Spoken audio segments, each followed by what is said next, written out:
We have two repair shops for a car. You guys will experience this sooner than you think when your car breaks down and you have to take it somewhere to get fixed. One of those shops, say shop 1, charges a flat fee. Now we have to know what flat fee means. Okay? So it gives us the description right here. So the cost of the parts, hours of labor are all included. So it's one price for everything. So no matter what, it costs $240 to fix. If we read this carefully, it says let X represent the hours. So I'm going to actually label this very carefully. X is going to be labor in hours. Y is going to be cost in dollars. Now you can be doing this for your final, but also this is like a same thing on the state test. You might seem in a little bit to be titling your table, labeling it, and putting the units, but any little piece of information can help you. Assume the person reading this and grading this doesn't know anything about it. They need to know exactly what it is that you're writing down. So if you don't put shop 1, you're kind of leaving them to assume they know what table this is for. It may seem obvious because there's 2 of them, and there's 1, here's 2, but better to be on the safe side and just label everything just so we're sure. So this is X, and it might be tempted to use H and C instead of X and Y, but in the directions it says to let X and it says to let Y. So you better follow the directions and use the variables they tell you to use, even though it's not exactly wrong, but they did tell you to use those variables. I'm guessing everybody can add this to their paper just to make it a little bit more complete. The units go in the parentheses usually. So how are you measuring labor? It's hours. How are you measuring cost? In dollars. So for shop 1, how much does it cost just to bring it in the door and have them start working on it? So, and for 1 hour of work, it's $240 because it's a flat fee. So for 2 hours, it's $240, and so on.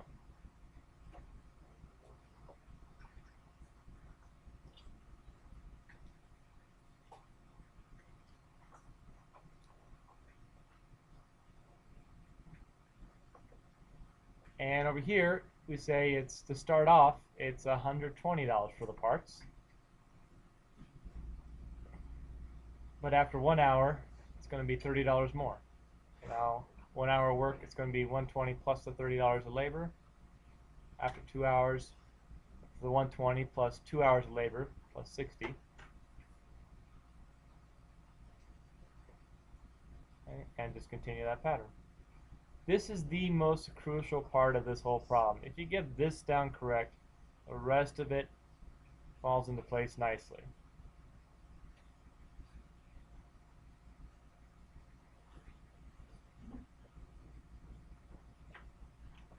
If you have the table done correct, you can see a lot of things. And you already know what the questions are. We've done so many of these. You know at the end they're going to ask you, well, how many hours of labor would it take for both shops to charge the same amount? We can tell just by looking at the table. So where are they equal? 4 hours. Yeah, 4 hours, they both cost $240. So you could actually answer number 5 just based upon the table. Yeah, you can do the graph too, but we already know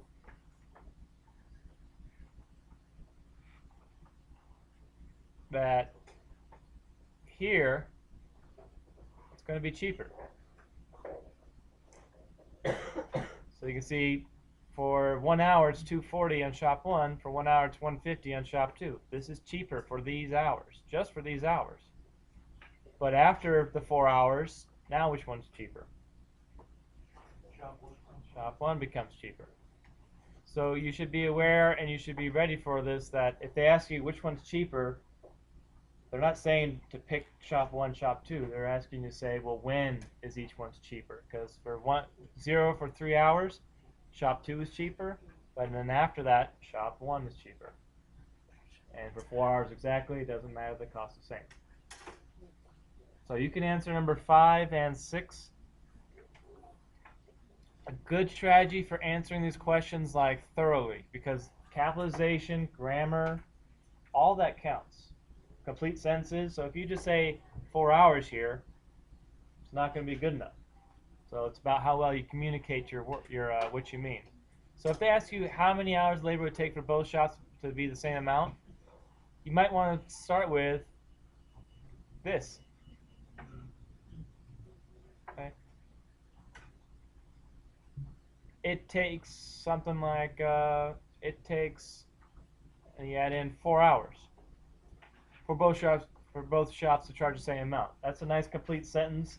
That way you're not worrying about, I want you to rewrite this, not just do what I did, but sometimes you get confused, like I don't know how to say this, I don't know how to word this correctly. Just use the wording they give you. And same thing for number 5, explain when repair shop number 1 is better choice. So just start off with writing it all out. Repair shop number 1 is a better choice when, okay, and you fill in the information. Okay.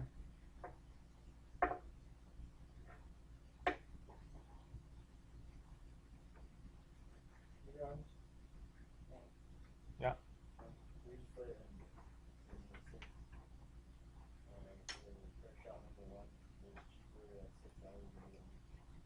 5 or more hours. 5 or more hours, yeah.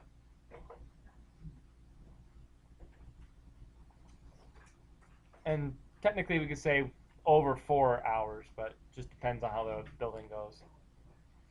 All right, next part. This next part is actually causes a lot of problems.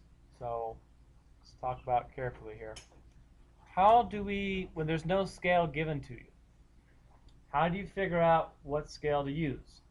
And the rule is you want to use as much as this graph as possible, meaning you don't want to say, well, it goes up to 6 hours and go 1, 2, 3, 4, 5, 6, and then go, well, it goes up to 300. Shop 2 goes up to 300. So let me just count by hundreds.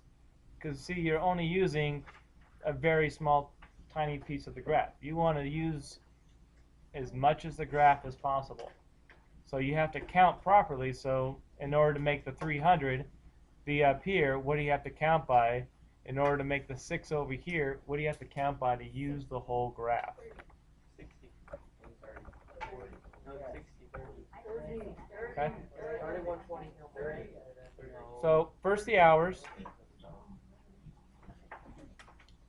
As you saw, if I count by 6, I'm not even halfway across the graph, which means I should probably count by 2s, then I'll go all the way across the graph. So there's 1 hour, 2 hours, 3 hours, 4 hours, 5 hours, 6 hours. Using up the whole axes all the way up to 6, not cramming it all together. Next thing is that we have to get to 300.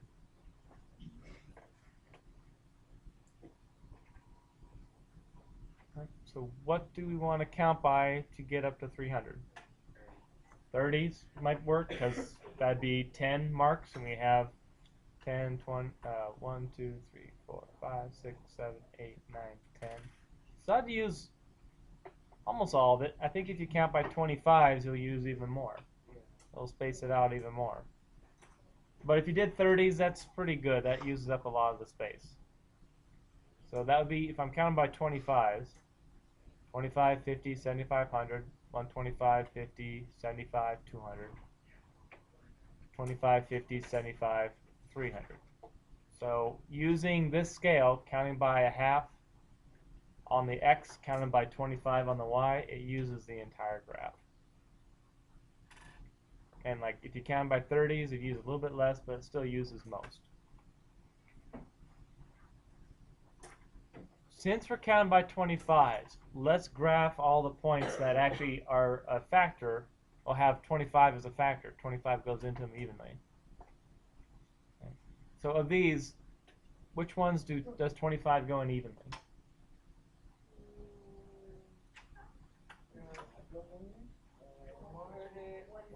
150 and 300. 300. And it's good. We only need 2, and then we just plot those 2. Okay, so 150, 1 hour at 150. That's right here. Good. And 6 hours at 300. So this way, I have 2 points. I can use my straight edge, draw the line. I don't have to estimate. Well, where is 180? Where is 270? Because I'm counting by 25s. If I use the multiples of 25, I know it will be exact. So using this way, you see you'll get everything else exactly correct. So I can tell that right here, this is 120. And I can tell right at 2, this is the 180. It's right above 175. But I don't have to estimate them, because the problem is if you try to estimate all these, they usually don't line up in a straight line. Okay. Here's 240. Here's where we expect both lines to intersect. At 4 hours, it'll be 240. There we go. Okay. Here's shop 1. 240, just straight across.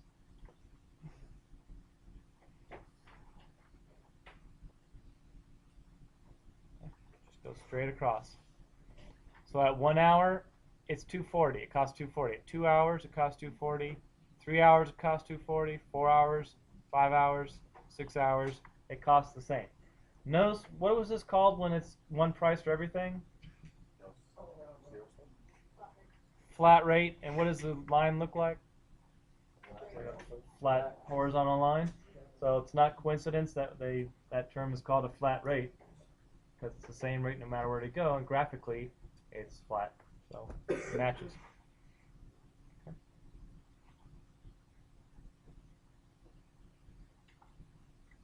So where is it cheaper?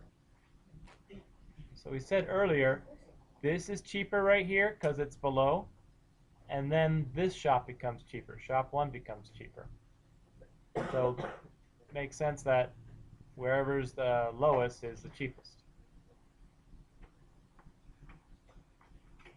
So you remember we said early at 5 hours, shop 1 is cheaper. Well, really right here, right after 4 hours, shop 1 is cheaper. Just immediately right after, because now right here the red line is above, so that means it's more expensive.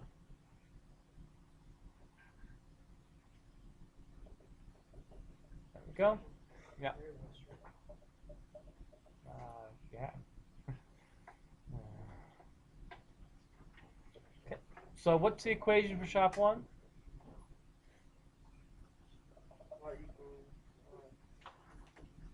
Yeah, it's 240. And what's the slope of this? 0. What does that mean to have a slope of 0? Straight line. But what's the meaning? Yeah, this write out something like the cost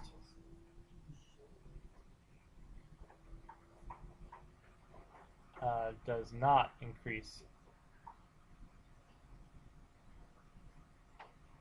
every hour.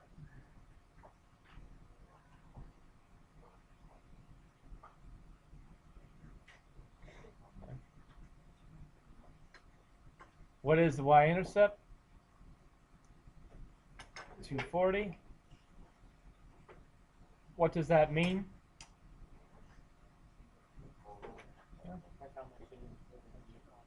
Yeah. So complete sentences, the initial cost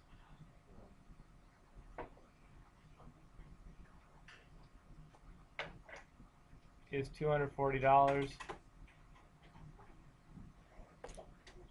which includes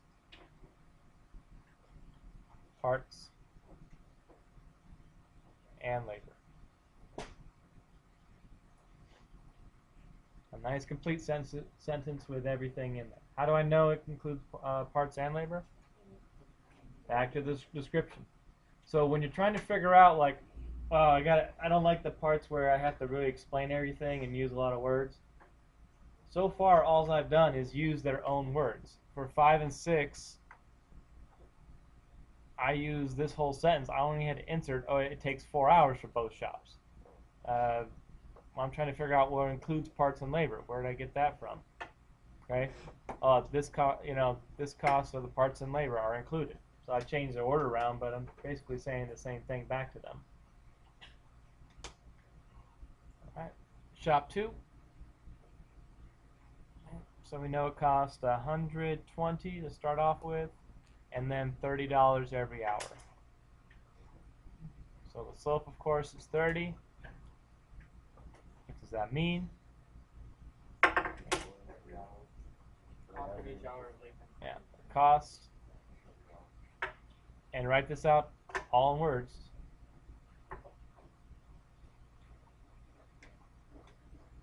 Every hour.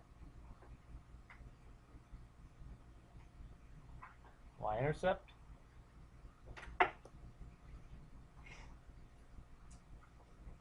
This is the initial cost.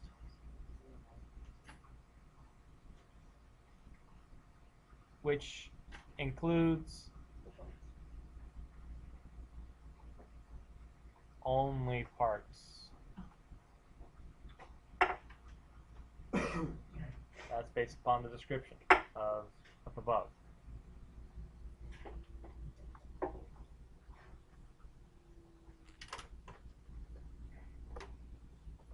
Given all that, that's one full problem.